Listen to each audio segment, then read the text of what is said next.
ಶಾಂತಿ. ದಿನಾಂಕ ಆಗಿದೆ 1/8/2025.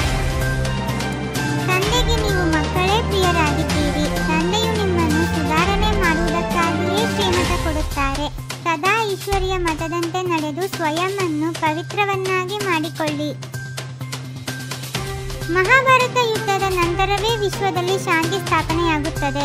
ಆದರೆ ಅದಕ್ಕಾಗಿ ನೀವು ಮೊದಲಿನಿಂದಲೇ ತಯಾರಾಗಬೇಕಾಗಿದೆ. ತಮ್ಮ ಕರ್ಮಾತೀತ ಸ್ಥಿತಿಯನ್ನು ಮಾಡಿಕೊಳ್ಳಲು ಪರಿಶ್ರಮ ಪಡಬೇಕಾಗಿದೆ. ಭಕ್ತಿ ಮಾರ್ಗದಲ್ಲಿ ಎಷ್ಟೊಂದು ವೇದಶಾಸ್ತ್ರ ಇತ್ಯಾದಿಗಳನ್ನು ಓದುತ್ತಾರೆ, ಹಠಯೋಗ ಮಾಡುತ್ತಾರೆ, ಗುರುಗಳು ಮೊದಲಾದವರನ್ನು ಮಾಡಿಕೊಳ್ಳುತ್ತಾರೆ. ಆದರೆ ಈಗ ಅವೆಲ್ಲವನ್ನೂ ಬಿಡಬೇಕಾಗಿದೆ. ಈ ಜ್ಞಾನವನ್ನು ಜ್ಞಾನಸಾಗರ ತಂದೆಯ ವಿನಃ ಮತ್ಯಾರೂ ಕೊಡಲು ಸಾಧ್ಯವಿಲ್ಲ. ಈ ರಾಜಯೋಗವನ್ನು ಭಗವಂತನೇ ಕಲಿಸುತ್ತಾರೆ. ಮನುಷ್ಯರು ಮನುಷ್ಯರನ್ನು ಪಾವನರನ್ನಾಗಿ ಮಾಡಲು ಸಾಧ್ಯವಿಲ್ಲ.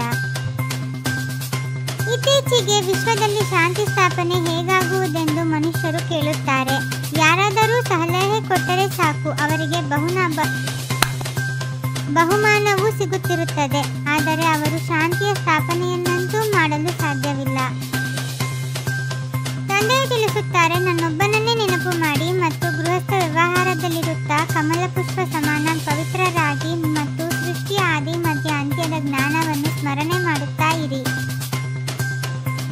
ನಿಮಗೆ ಶ್ರೇಷ್ಠಾತಿ ಶ್ರೇಷ್ಠ ಭಗವಂತನ ಮತವು ಸಿಗುತ್ತದೆ. ಯಾರು ಚಲನೆಯಾದರೂ ಸರಿ ಇಲ್ಲವೆಂದರೆ ನಿಮಗೆ ಈಶ್ವರನು ಒಳ್ಳೆಯ ಮತ ಕೊಡಲಿ ಎಂದು ಹೇಳುತ್ತಾರೆ.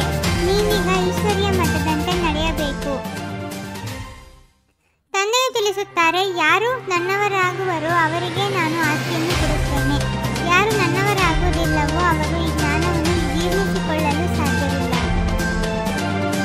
ಯಾರಾದರೂ ಸಾಹುಕಾರರ ಮನೆಯಲ್ಲಿ ಜನ್ಮ ಪಡೆಯುತ್ತಾರೆಂದರೆ ಹೇಳುತ್ತಾರಲ್ಲವೇ, ಹಿಂದಿನ ಜನ್ಮದಲ್ಲಿ ಬಹಳ ದಾನ ಪುಣ್ಯ ಮಾಡಿದ್ದಾರೆ, ಆದ್ದರಿಂದ ಈ ರೀತಿ ಇದ್ದಾರೆ.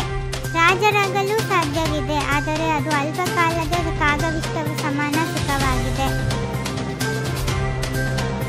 ಮಕ್ಕಳೇ, ಈ ಬಂಧನಗಳು ಕಳೆಯಬೇಕಾಗಿದೆ. ನಂತರ 21 ಜನ್ಮಗಳವರೆಗೆ ಎಂದೂ ಅಪವಿತ್ರರಾಗುವುದಿಲ್ಲ. ಅಲ್ಲಿ ವಿಕಾರವೇ ಇರುವುದಿಲ್ಲ. ಈ ಮೃತ್ಯು ಲೋಕದಲ್ಲಿ ಇದು ಅಂತಿಮ ಜನ್ಮವಾಗಿದೆ, ವಿಕಾರಿ ಪ್ರಪಂಚವಾಗಿದೆ. ಈ ಸಮಯದಲ್ಲಿ ಮನುಷ್ಯರು ಎಷ್ಟೊಂದು ಬುದ್ಧಿಹೀನರಾಗಿ ಬಿಟ್ಟಿದ್ದಾರೆ. ಯಾರಾದರೂ ಮರಣ ಹೊಂದಿದರೆ ಸ್ವರ್ಗಸ್ಥರಾದರೆಂದು ಹೇಳುತ್ತಾರೆ.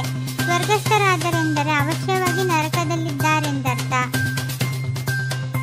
ಈ ಹಳೆಯ ಪ್ರಪಂಚವಂತೂ ಈಗ ಸಮಾಪ್ತಿಯಾಗುವುದಿದೆ. ಪತ್ರಿಕೆಯಲ್ಲಿಯೂ ಹಾಕಿಸಿ, ಈ ಯುದ್ಧದ ನಂತರ 5000 ವರ್ಷಗಳ ಹಿಂದಿನ ತರಹ ವಿಶ್ವದಲ್ಲಿ ಶಾಂತಿಯು ಸ್ಥಾಪನೆಯಾಗುವುದು.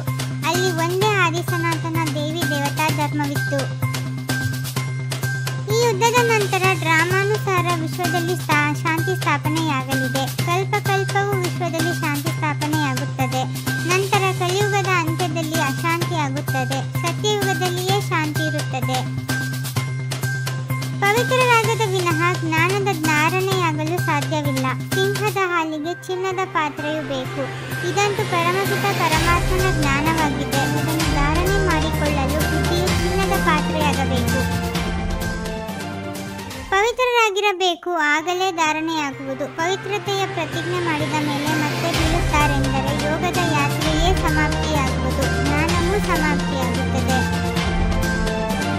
ಹೇಗೆ ತಂದೆಯು ಸರ್ವಶಕ್ತಿವಂತನಾಗಿದ್ದಾರೆಯೋ ಹಾಗೆಯೇ ಮಾಯೆಯೂ ಸಹ ಸರ್ವಶಕ್ತಿವಂತನಾಗಿದೆ. ಅರ್ಧಕಲ್ಪ ರಾವಣ ರಾಜ್ಯ ನಡೆಯುತ್ತದೆ. ತಂದೆಯ ವಿನಃ ಮತ್ಯಾರೂ ಇದರ ಮೇಲೆ ಜಯವನ್ನು ಪ್ರಾಪ್ತಿ ಮಾಡಿಸಲು ಸಾಧ್ಯವಿಲ್ಲ. ತಂದೆಯು ಎಲ್ಲ ಜಂಜಾಟಗಳಿಂದ ಬಿಡಿಸುತ್ತಾರೆ. 3000 ವರ್ಷಗಳ ಕಾಲ ಯಾವುದೇ ಯುದ್ಧವೂ ನಡೆಯುವುದಿಲ್ಲ, ಜೈಲು ಇರುವುದಿಲ್ಲ, ನ್ಯಾಯಾಲಯವೂ ಇರುವುದಿಲ್ಲ. ಅಲ್ಲಂತೂ ಸುಖವೇ ಸುಖವಿರುತ್ತದೆ. ಜ್ಞಾನದ ಧಾರಣೆ ಮಾಡಿಕೊಳ್ಳಲು ಪವಿತ್ರರಾಗಿ ಬುದ್ಧಿರೂಪಿ ಪಾತ್ರೆಯನ್ನು ಸ್ವಚ್ಛ ಮಾಡಿಕೊಳ್ಳಬೇಕಾಗಿದೆ. ಕೇವಲ ನಾಮ ಮಾತ್ರ ಜ್ಞಾನಿಗಳಾಗಬಾರದು.